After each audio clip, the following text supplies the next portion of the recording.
চলুন আজকে একটি গল্প শোনা যাক। গল্পটি শুনলে আর কখনো আপনি কারোর সাথে খারাপ ব্যবহার করতে পারবেন না। একটি গ্রামে ছোট্ট একটি ছেলে ছিল। সে ছিল ভীষণ বদরাগী। একদিন তার বাবা তাকে কাছে ডেকে এক প্যাক পেরেক দিয়ে বলেছিল, যখন যখন তুমি খুব রেগে যাবে তখন এখান থেকে একটি করে পেরেক আমাদের বাগানে যে কাঠের বেড়া আছে একটি করে সেইখানে লাগিয়ে আসবে। ছেলেটিও তার বাবার কথা মতো কাজ করতে লাগলো।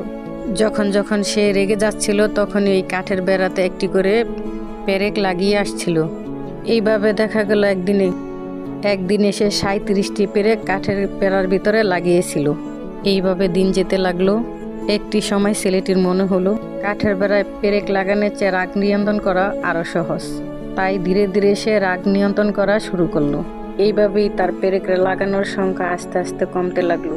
এমন একটি সময় আসলো, এক সময় দেখা গেল তার পেরেক লাগানোর সংখ্যা শূন্যের কোঠায় নেমে আসলো।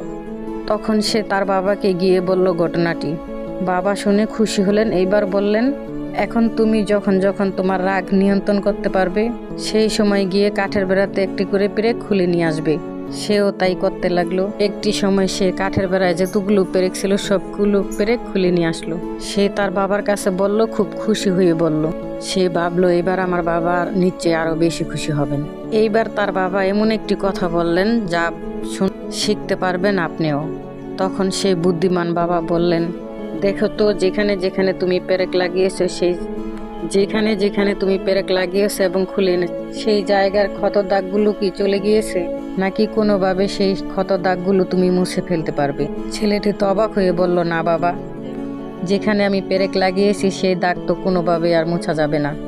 তখন বাবা বললেন, তুমি যখন রেগে গিয়ে মানুষের সাথে খারাপ ব্যবহার করো, খারাপ কথা বলো, একইভাবে তাদের হৃদয়ে এরকম দাগ লেগে যায়, ক্ষত হয়ে যায়, ব্যথা লাগে। পরবর্তীতে যতই তাদেরকে তুমি সরি বলো, ক্ষমা চাও,